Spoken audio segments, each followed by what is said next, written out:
Kalau Anda katakan belajar hadis, belajar sunnah, maka kembalikan jadi pedoman dalam kehidupan. Siapa antum? Apa aktivitasnya? Keluarkan, praktekkan.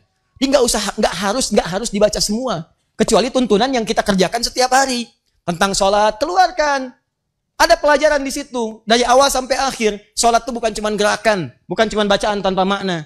Anda bisa nggak bayangkan selevel sahabat Abu Bakar, mertua Nabi, sahabat Nabi, hidup dengan Nabi, dikubur di samping Nabi, di surga dengan Nabi. Baru baca Allahu Akbar sudah gemetaran.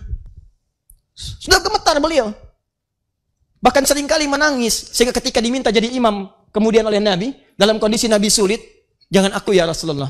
Sayyidah Aisyah mengatakan, jangan bapakku ya Rasulullah. Kalian ini seperti saudara Yusuf saja, kata Nabi. Karena kenapa? Karena khawatir beliau merasakan itu menjadikan orang tidak khusyuk di belakangnya. Saking khusyuknya menangis. Dibacakan. Baru takbir tuh. Takbir. Allahu Akbar sudah gemetaran. Antum di Ciwidey sama tuh. Takbir subuh-subuh.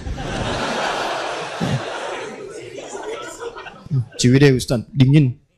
Ya, kami pernah diajak ke sana, kasih tempat di kamar ada lubang anginnya, mantap, ya, masya Allah. Udah begini pagi-paginya di panitia udah pulang duluan, luar biasa. Ciwidey, tuh. Tapi Abu Bakar tidak, takbir. Ada sesuatu yang indah. Abdurrahman bin Auf cuma mempraktikkan berdiri dalam sholat, berdiri 3 bulan jadi orang paling kaya nomor 3 di Madinah, setahun jadi orang paling kaya nomor 1 di Madinah. Kapaknya terbuat dari emas. Jadi semua gerakan dan bacaan sholat ada maknanya. Kenapa nggak kita keluarkan? Bahkan ada sindiran halus di Quran, halus sekali. Ini Allah yang sampaikan. Masya Allah, tidak sedikit orang sholat, bahkan tidak paham apa yang dibaca dan dilakukan dalam sholatnya. Kita tiap hari sholat, 17 rakaat. Mau sampai kapan nggak paham bacaan sholat? Khusyuk itu diantara maknanya paham yang dibaca, dihayati dengan hati. Ya kalau kita nggak paham, bagaimana kita memahaminya? Makanya wajar kata Nabi, saat seseorang mulai bertakbir, itu setan memberikan banyak bisikan. Fayaqulu udzul kadza udzul kadza. Gak percaya cek nanti saat syuruk. Sekarang sih biasa aja, ngadap kiblat tenang. Begitu bertakbir benar kata Nabi, nggak mungkin keliru. Udzkur kadza mulai muncul, ingat ini, ingat itu. Demi Allah, mulai takbir antum banyak mengingat. Yang tidak ingin diingat muncul. Tadi handphone belum dijawab di pas kajian. Ya. Ada yang belum dijawab, WA ada yang belum dibalas, macam-macam. Sampai yang saya sampaikan juga muncul lagi. Ingat kata Ustadz Adi, begitu antum takbir, akan antum banyak ingatan-ingatan. Oh, itu setan itu. Setan. Dan belum selesai. Hatta la yash'ural musalli kam rak'atan yusalli. Sampai orang-orang ada yang tidak sadar berapa rakaat sedang menunaikan sholatnya. Tidak sadar. Coba cek, mau sampai kapan kita begitu? Makanya kalau kita katakan ikut sunnah, tuh keluarin tuntunannya. Yang umum kita keluarkan, yang khusus berlaku untuk antum. Makanya semua sahabat Nabi itu udah ngaji tiap waktu. Uthman, apa yang didapatkan dari Nabi? Ayo, yang umum, sholat, zakat, saya ikuti. Tapi bab-bab yang sifatnya tidak terkaitan dengan aktivitas, belum tentu ikut.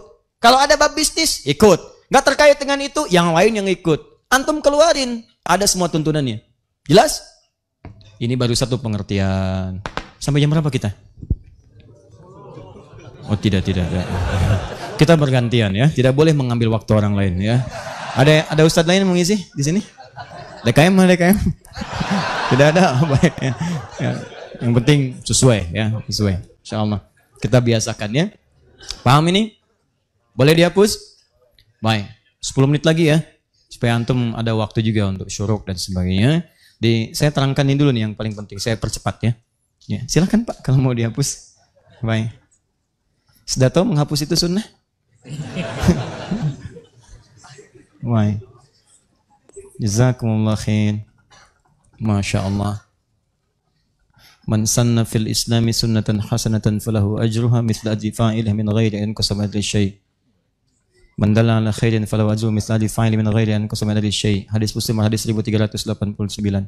Siapa yang memfasilitasi pada kebaikan, menunjukkan pada kebaikan, dia akan mendapatkan pahala yang sama dengan yang mengerjakan tanpa dikurangi sedikit pun. Masya Allah. Mudah-mudahan pahala menghapus antum sama dengan penulisnya. Ya, baik. Saya nggak akan nulis lagi.